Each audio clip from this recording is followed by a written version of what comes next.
नमस्कार। आज हम quarter wave plate and half wave plate यानी चतुर्थांश तरंग तथा अर्ध तरंग प्लेट के बारे में चर्चा करेंगे। इससे पहले के वीडियो में हमने अवमंदन प्लेट के बारे में चर्चा की थी। हमने बात की थी कि अवमंदन प्लेट एक ऐसी प्लेट है जो कि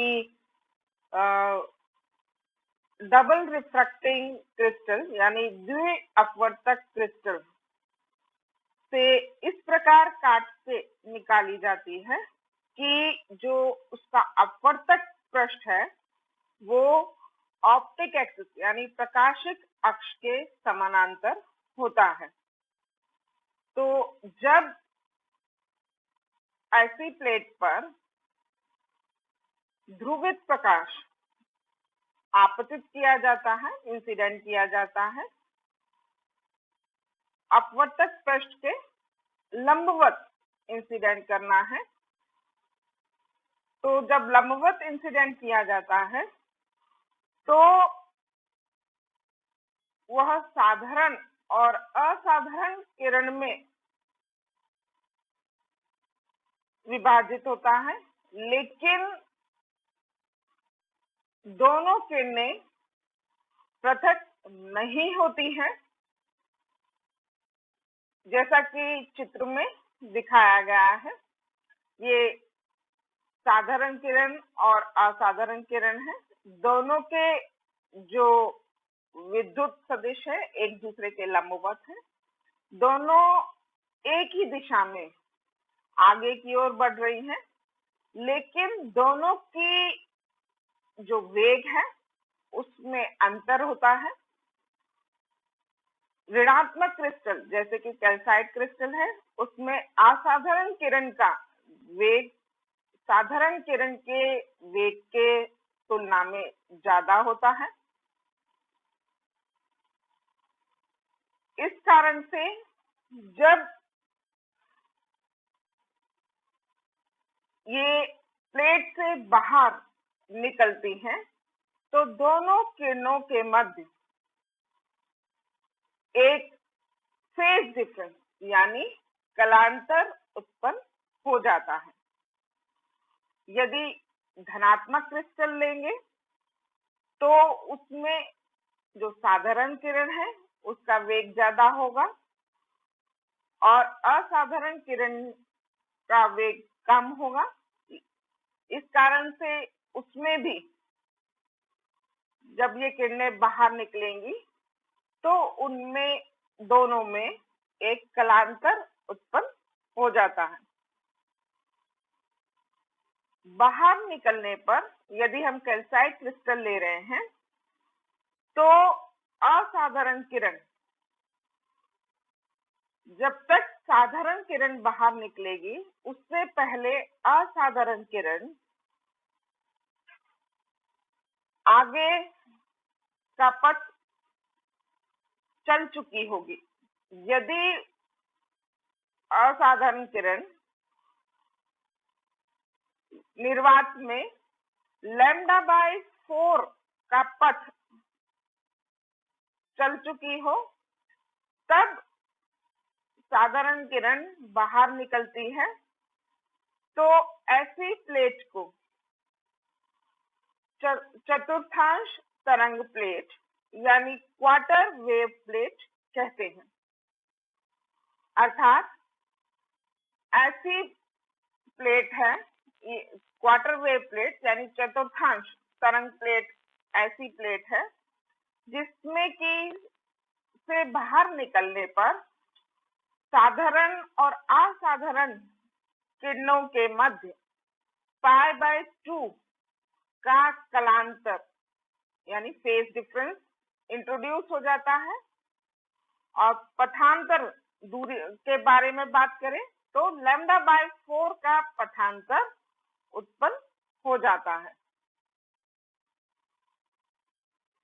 तो जैसा कि हमने बात की कि ऋणात्मक क्रिस्टल में जो असाधारण किरण है उसका वेग ज्यादा होगा साधारण किरण से। तो दोनों किरण जब बाहर निकलेंगी तो दोनों किरणों के बाहर निकलने पर जो समय का अंतर होगा वो कितना होगा, d/v0 माइनस d/ve। d क्या है, d प्लेट की चौड़ाई है, तो d/v0 माइनस d/ve ये समय का अंतर होगा साधारण और असाधारण किरण में। मतलब इतने समय बाद जो साधारण किरण है वो इतने डेल्टा टी समय के बाद बाहर निकलेगी। दूसरी तरह से कहें कि असाधारण किरण डेल्टा टी समय पहले निकल चुकी होगी इस प्लेट से। तो डेल्टा टी समय पहले असाधारण किरण बाहर निकल चुकी है, तो वो कितनी दूरी तय कर लेगी, delta x equal to C delta T, जहां c निर्वात का में वेग है।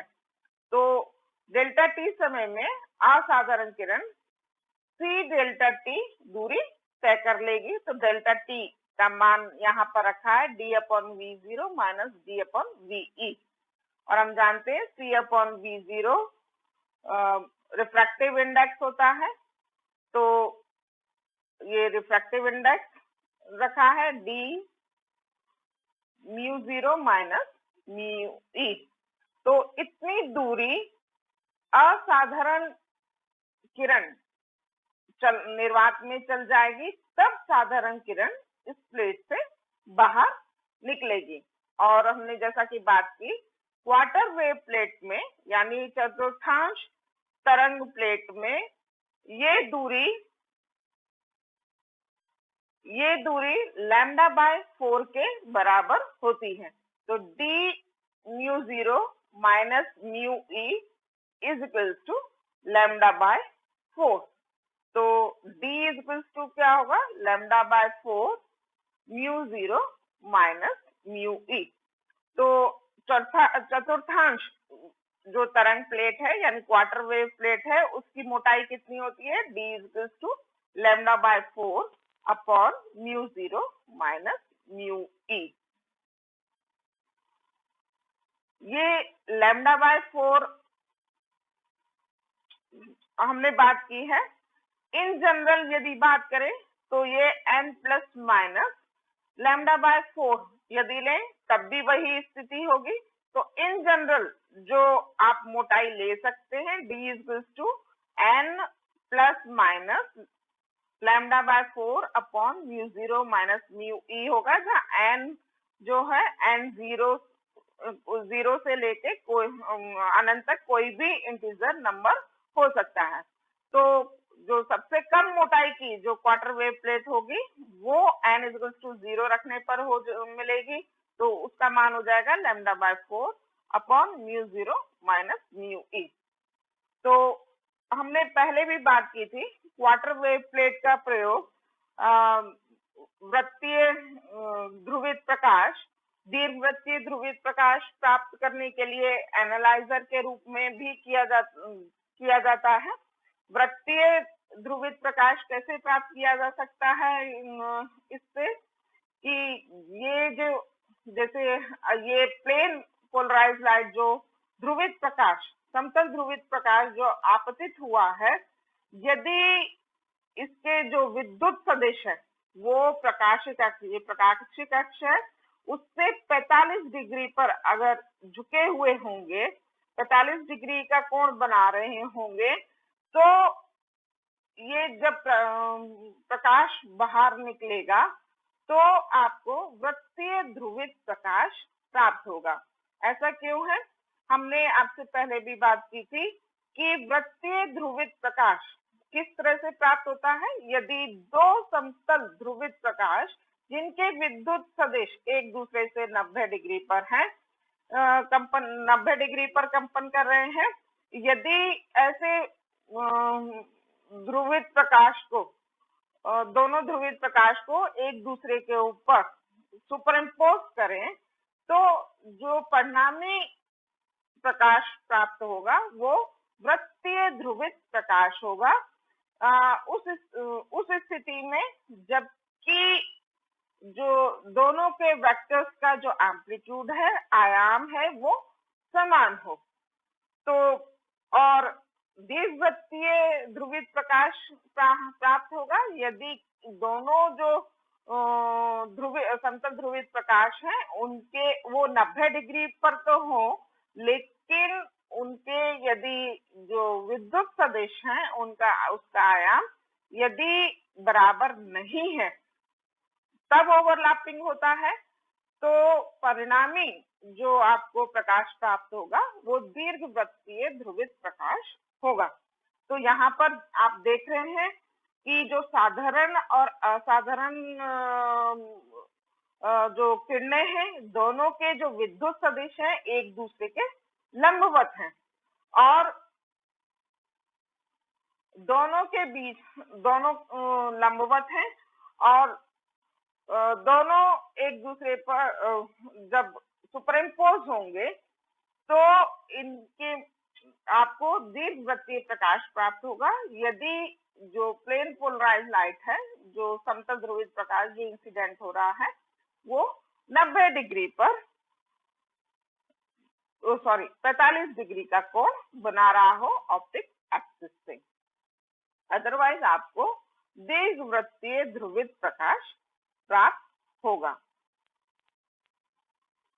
अब हम अर्ध तरंग प्लेट के बारे में बात करें तो इसका बिल्कुल कंसेप्ट और मैथमेटिक्स क्वार्टर वेव प्लेट की तरह से ही है, बस डिफरेंस ये आएगा कि ये जो साधारण और असाधारण किरणें जो दोनों बाहर निकल रही हैं प्लेट से, इनके मध्य यदि पाई का कलांतर है, यानी कि लैम्डा पाई 2 का पथांतर रहता है, तो